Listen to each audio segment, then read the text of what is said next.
Welcome back to Marvel's Breakdown, the series where I go over the Easter eggs and references to original Marvel comics in Kurt Busiek and Alex Ross's 1994 series Marvels. Today, I will be going over Marvel's number 1, which came out in January 1994. Of course, while there are plenty of non-Marvel Comics references in these books, such as cameos of Mickey Rooney or Popeye, here I will only be reviewing the Marvel Comics-specific references. I would also like to preface this with saying that you do not need to know all of these intricate continuity details in order to appreciate Marvels as a series. I'm only doing this because I find these references to original Marvel Comics fascinating. I highly encourage you to read Marvels with or without this knowledge. And with that, let's get started. As is the case with all the issues in this series, the events of Marvel's number 1 are set in roughly the same time period as the original Marvel comics they reference. In this case, Marvel's number 1 covers the early events of the Marvel Universe from Marvel Comics number 1, which was published in October 1939, though was actually released on August 31st, to sometime around early 1942. So, the events of Marvel's number 1 covers a little over 2 years of Golden Age Marvel Comics. Starting with the issue's cover shows the original android Human Torch, Jim Hammond, running through the streets of New York City. While this image is vaguely an homage to the cover of Marvel Comics number 1, due to the torch approaching a man in the bottom right corner of the cover, the event shown here is actually part of the Human Torch's first taste of freedom from Marvel Comics number 1, running through New York after escaping imprisonment in concrete. We can determine this based on the similarity of the background to a particular panel within the issue, which actually places around when in the original comic this occurs, something we'll get back to in a little bit. Page 1 opens on Phil Sheldon, the main character and narrator of Marvels, smoking with an unnamed reporter who is clearly meant to be a young J. Jonah Jameson, who will go on to be a constant thorn in Spider-Man's side. This is backed up by how he claims he will one day run the Daily Bugle, as he does indeed end up becoming its publisher. Jameson and Phil part ways on page 2 as Phil goes to photograph a presentation by Phineas T. Horton, the creator of the original Human Torch. This large-scale presentation to the press is not from the Torch's original origin story in Marvel Comics number 1, which had a far smaller revelation of the Torch to the public, but is instead a later addition to his mythos first seen in the Saga of the Submariner number 4 and expanded upon in the Saga of the original Human Torch number 1. The design and layout of the presentation is from the latter comic due to the presence of a microphone on Horton's podium, as well as all the wooden chairs in the auditorium. Horton is also presented as appearing younger than his original depiction in Marvel Comics number 1, which is in line with his appearance in the Saga of the original Human Torch number 1. All of Horton's dialogue here, while similar to lines from all the comics I've been mentioning so far, are not replicated word for word in any instance. This is the case with the welcome, as well as Phil specifically noting the phrase synthetic man on this page, and I will continue to point out notable dialogue allusions in the coming pages.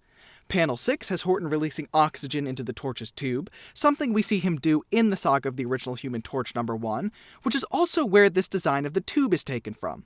Interestingly, the fact that the Torch's jumpsuit is seen here as being largely sepia tone is a sly reference to how, despite being typically depicted as red, the Torch originally had a blue jumpsuit in Marvel Comics number 1, which stayed that way until Marvel Comics number 5 when the change to red occurred. Page 3 has the Torch ignite upon contact with oxygen, as Horton begins to say his name, an event seen in both the Saga of the Submariner number 4 and the Saga of the original Human Torch number 1. The "Good Lord" in panel 3 is taken straight from the Saga of the original Human Torch number 1, as is all of the next page, which is pretty much a recreation of that comic's title page. The audience doubting the Human Torch's authenticity on page 5 is original to Marvel's, but further down the page, the position the Torch takes when he starts moving, placing his hands against the inside of the tube, is similar to a pose from the Saga of the original Human Torch number 1. This similarity continues on the second panel of the next page, where he even turns to look at Horton just like he does in Saga. Also in this panel, the reporters threaten Horton using lines similar to ones which appear in both Marvel Comics number 1 and the Saga of the original Human Torch number 1. The paperboy selling newspapers further down the page about the Human Torch appears in both Marvel Comics number 1 and the Saga of the original Human Torch number 1, with very similar dialogue in both appearances. The newspaper's headline Fireman is straight from Marvel Comics #1, while the subheadline is original to Marvel's, though similar to a headline from the saga of the original Human Torch #1. The newspaper, being the Daily Bugle, is also a new addition by Marvel's. The Bugle's logo here isn't from any other comic source, but is similar to its more bare-bones appearances in early issues of the Fantastic Four and the Amazing Spider-Man. Phil's narration at the end of this page mentions how Horton buried the torch in concrete, which he did indeed do in Marvel Comics #1. His final line on this page, Power of the Press, is a direct quote taken from Marvel Comics #1 too. Page 7 doesn't have any references, so moving along to page 8, Phil sees the Human Torch racing through the city after being freed from his concrete prison. This particular panel is the same scene from this issue's cover viewed a few seconds later. Page 9 has Phil noting that the Torch looks surprised and confused, which he certainly was in the original Marvel Comics #1, as he couldn't control his fire and continued to accidentally burn things around him. The Torch leaving burning footsteps in his wake is not from Marvel Comics #1, but is something the original Human Torch did starting in Marvel Mystery Comics #2. In fact, this was actually retconned into his origin in the saga of the original Human Torch #1, where firefighters running to fight the Torch note his footprints, meaning that Phil's encounter with the Torch here could be from some point before the firefighters arrive on the scene, placing this early in the Human Torch's first run through the city. Page 10 moves from the Human Torch to Namor the Submariner, as Doris discusses the events of Namor's story from Marvel Mystery Comics #2. The exact scene she witnessed was the police confronting Namor at the Battery from the end of his story in that comic, ineffectively firing their guns at him. The woman he kidnapped from the hospital was Miss Drayson, who he had earlier saved after she accidentally lit her dress on fire with a cigarette, which is why her arms and legs are bandaged here. The story continues on the next page with Namor throwing the police's own car at them before leaping into the sea. Namor swimming away in panel 2 is not directly from Marvel Mystery Comics #2, but it is implied to happen in that comic. The police do indeed rescue Miss Drayson from Namor, like Doris says in the next panel, but only after Namor kills something like 4 police officers. The Counterman's retort about Submariner stories includes references to the other events in Marvel Mystery Comics #2, such as his destroying a power plant and flying over Central Park. Page 12 kicks off with a panel of the Human Torch flying over New York City, which, given that the scene takes place sometime between Marvel Mystery Comics #2 and #4, limits what exact flight this could be, with the likeliest candidates being 2 flights the Torch takes during Marvel Mystery Comics #4. Speaking of that comic, panel 3 presents the aftermath of a car chase from that comic, where the Torch melted the car's motor before it crashed into a fire hydrant. The car was being driven by the story's villain, Dr. Maniac, who is referenced in one of the dialogue balloons stating the Torch had caught a dangerous maniac. The same balloon also mentions the gang of criminals from Marvel Mystery Comics #4, who wore flaming suits that Dr. Maniac led before being captured by the Torch. Another balloon references the Torch stopping a racing scam, which he had indeed done a few issues earlier in Marvel Mystery Comics #2, stopping a criminal named Blackie Ross from using incendiary bullets fired from a plane to help him win races by killing the other drivers during the race. Panel 4 on this page is the aftermath of Namor assisting with a crash in a flooded subway from Marvel Mystery Comics #5, which would turn out to be the work of criminals diverting an underground reservoir into the subway. J. Jonah Jameson, reading about the Human Torch flying medicine to a trapped town on the next page, is from the Torch's story in Marvel Mystery Comics #5, in which he delivered serums to treat pneumonia to the town of Orton, which was trapped in the midst of a blizzard. Jameson's dislike of superheroes for making average people look lesser is a motivation originally revealed in The Amazing Spider-Man #10, and is what fuels his crusades against Spider-Man. The Torch, who's sitting in his non-flaming form next to Jonah and Phil, is wearing an outfit not seen in the comics of the time, but his jumpsuit underneath his street clothes has officially made the leap from blue to the more classic red at this point. Page 14's visit to the Bugle offices has a ton of references on the bulletin board behind Phil. In the first panel, just to the left of Phil, is a side view of Electro, a robot created by Professor Philo Zog, which could be controlled to help fight crime. Another picture and headline about Electro can be seen in panel 2, describing Electro as a marvel of the age, which is a reference to the title of Electro's stories in Marvel Mystery Comics. The rest of the headline mentioning Electro breaking up a drug ring is a story from Marvel Mystery Comics #6. The photographs of Electro have no obvious in-universe source, though the one in the newspaper seems inspired by the title panel in Electro's first story in Marvel Mystery Comics #4. The rest of the newspaper is Namor-focused, with the headline being a reference to Marvel Mystery Comics number 6, in which Namor was sentenced to death for his murder of all those cops in Marvel Mystery Comics number 2. Namor was able to escape because the electric chair's electricity actually neutralized the drug in his system that was weakening him and allowed him to break free of prison. The photograph the newspaper uses is almost directly from that story. The headshot of Namor next to the newspaper doesn't have an obvious origin, with the most likely times he could have been photographed wearing a shirt at this point, never having him wear this exact collar and outfit seen here. The closest outfit he has to this one is his uniform from Marvel Mystery Comics number 4, though he never really had the opportunity to be photographed while wearing it. In the next panel, Phil references some Marvel characters who predated superheroes in-universe, including the costume mystery man the Angel, the masked fighter pilot the Phantom Eagle, and the Western outlaw and crime fighter the Rawhide Kid. Speaking of the Angel, we actually see him on the next page jumping across rooftops behind Phil. This isn't taken from any original Angel story, with the closest possible source for this in the comics being his story in Marvel Mystery Comics number 5, where he spends a ton of time on roofs. However, since the newspaper on the previous page was already reporting on Marvel Mystery Comics number 6, that chronologically doesn't work out. Also on this page, Phil refers to superheroes as Marvels for the first time, which is obviously an allusion to Marvel Comics, but could be inspired in the story by the headline, Electro, Marvel of the Age. Time moves along to late spring of 1940 at the bottom of this page in order to line up with the publication of Marvel Mystery Comics number 7, which was released around that time, in which the first ever fight between the Human Torch and Namor the Submariner began to be built up. This fight is seen on page 16, with the image of the Human Torch and Namor fighting on the George Washington Bridge being their first encounter in Marvel Mystery Comics number 8, with the image of Namor throwing girders appearing in both his and the Torch's stories in that issue. Namor was pitching a fit in response to his attempted execution in Marvel Mystery Comics number 6, while the Human Torch is fighting him on the Chief of Police's behalf due to his having become a police officer in Marvel Mystery Comics number 7. The next panel is set a little earlier than the bridge battle, showing the wreck of the L train after Namor wrecked it and before the Torch fixed it in Marvel Mystery Comics number 8.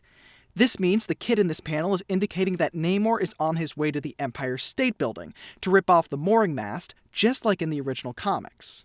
This can be seen on page 17, with the Human Torch melting through the mast to help save people trapped under it, which occurs in his story from Marvel Mystery Comics number 8. The officer supporting a bystander in the bottom right corner and the torch flying to the top of the building are from that comic as well. Further down this page, Betty Dean, a policewoman and Namor's first love interest, shows up to defend Namor between appearances talking to the Human Torch and Namor in the original comics.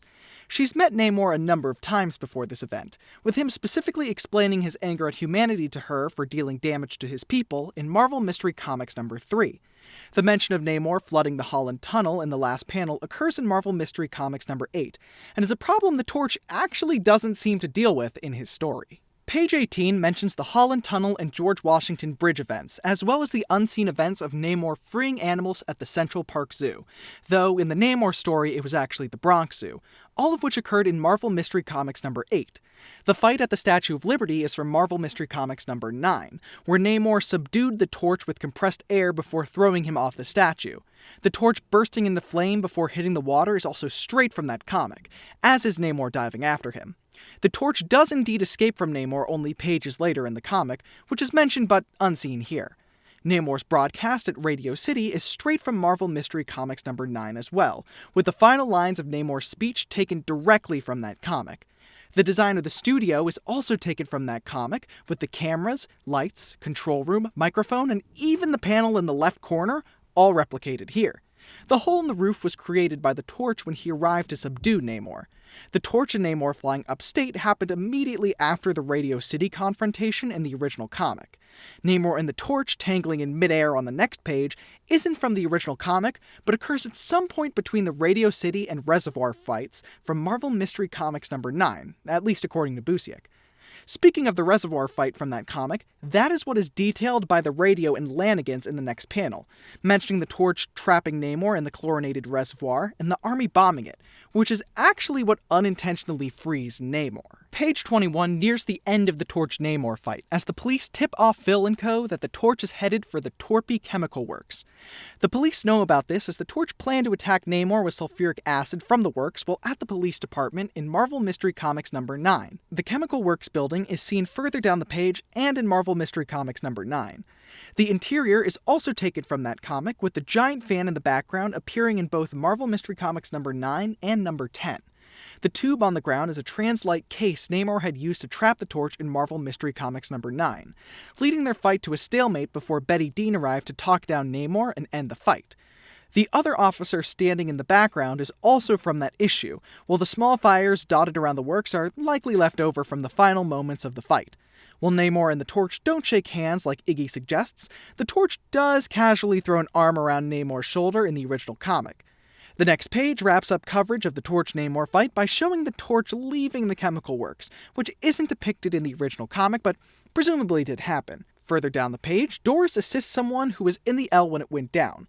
One last reference to the event from Marvel Mystery Comics number 7 and number 8. The next page doesn't have any comics references, so moving along to page 24, time again passes to 1941, aligning with the first appearance of Captain America in Captain America Comics number 1. The Life magazine article seen on this page details events from this comic, and in real life was published just before Captain America Comics number 2 came out. The artist's conception of Cap is a recreation of Joe Simon and Jack Kirby's drawing from the title page of Captain America Comics number 1. The photograph at the top left of the magazine is likely from the third story in that comic, while the Broadway one of Cap and Bucky swinging onto a stage further down the page is straight from the second story. The image at the top right doesn't appear to have an original comic source, as Cap never blocks gunfire with his shield in a group fight in Captain America Comics number 1. Page 25 has plenty more Cap content. While his creation was headed by the FBI in Captain America Comics number 1, the rest of the government presumably knew about it, justifying why the Department of the Army was smug. All the headlines in the second panel are straight from Captain America Comics number 1, though the pictures of Cap don't have any obvious sources. The subheadlines also detail what the Human Torch and Namor were up to around this time, with the Human Torch foiling a payroll heist in Marvel Mystery Comics number 8, Namor thwarting a radium heist in Submariner Comics number 1, and the Torch fighting a stock market hag in Marvel Mystery Comics number 19. The Daily Star newspaper appears in a montage of newspapers from Captain America Comics number 2. The next panel of Captain America bursting through a door to punch a man with a knife is a combination of a few different fights from Captain America Comics number 1, while the references to Nazi saboteurs, assassination rings, and fifth columnists are also references to different stories in that issue. The final panel of this page is from Captain America Comics number 2, where he and Bucky break into and out of a concentration camp to save a philanthropist. This exact image is taken directly from a panel in that comic. The next page's montage of reactions to Cap includes a young Nick Fury before he was either a Howling Commando or an agent of S.H.I.E.L.D., with some friends who look a lot like young versions of Dum Dum Dugan, Gabriel Jones, and Dino Manelli. Though, since none of these characters would have met yet, this is likely just a fun nod from Busiek and Ross. Page 27 has Doris seeing a movie with Willie Lumpkin, the future mailman of the Fantastic Four. The newsreel they and Phil are seeing is called The Timely March of News, a nod to Marvel Comics' original roots as Timely Comics. On the next two pages, the newsreel presents the events of Marvel Mystery Comics number 17, in which Namor and the Human Torch fight the Axis powers, who are attempting to tunnel underneath the Bering Strait to invade Alaska. Namor fighting with a piece of a tank is original to Marvel's, though the Torch throwing fireballs is similar to a panel from the comics. The mention of poison gas in panel 2 is a reference to volcanic gas in the original comic, which the Axis powers tried to use against the two superheroes earlier in the comic, though the Torch wasn't as affected by it as Namor. The Submariner throwing a tank is straight from the original comics. The audience reaction to the newsreel on page 30 has Captain America and Bucky in the audience in their civilian identities of Steve Rogers and Bucky Barnes. The mention in panel 2 of the Torch and Namor fighting against warmongers could be a reference to any number of times they had fought the Axis powers up until this point. The man in panel 4 is Mr. Atwell, who the Human Torch defended from a gasoline syndicate in Marvel Mystery Comics number 10. Atwell mentioning that the Torch lived nearby is somewhat correct, as he did patrol the area as a police officer around the time that he helped Atwell. The following panel has more references to Torch and Namor stories, with Namor preventing a POW breakout occurring in Submariner Comics number 2, while the Torch stopping an arsonist is from Marvel Mystery Comics number 20. Skipping over page 31, page 32 presents the Submariner's attack on all human civilization, which was due to a World War II battle destroying his home in Human Torch Comics number 5. His intention shifted over the course of the comic from simply ending World War II to world domination. Namor attacking both British and Italian troops is straight from that comic, as is his taking control of the Strait of Gibraltar.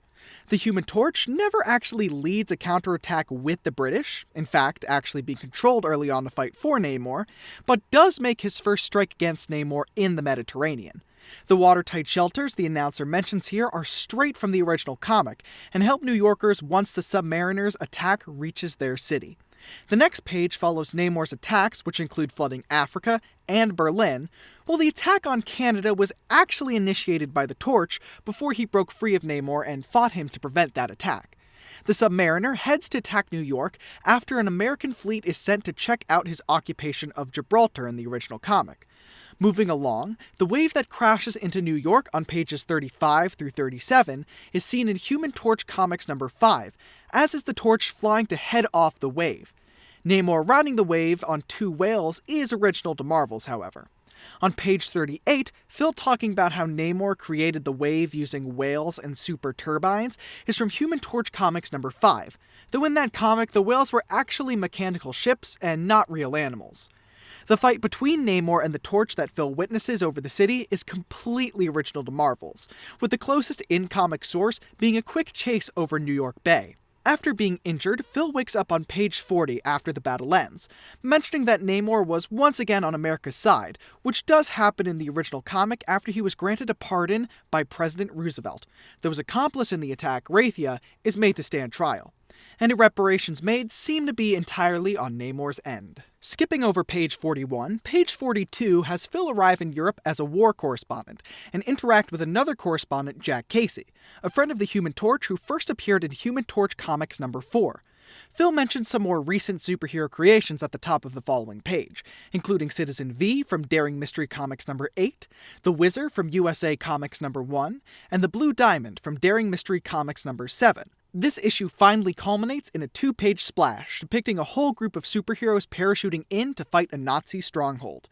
This isn't an existing team of superheroes, but rather just a collection of superheroes who could have been active in Europe around this point in time, in early 1942. From left to right, these include Bucky, Captain America, Namor the Submariner, the original Vision, Arcus, the Destroyer, the original Black Widow, Clairvoyant, the Thunderer, the Blazing Skull, Black Marvel, the Human Torch, and his sidekick, Toro. And that's that! Every reference I was able to find to original Marvel comics in Marvel's number 1. Thanks for watching, and let me know if you spotted any references I missed.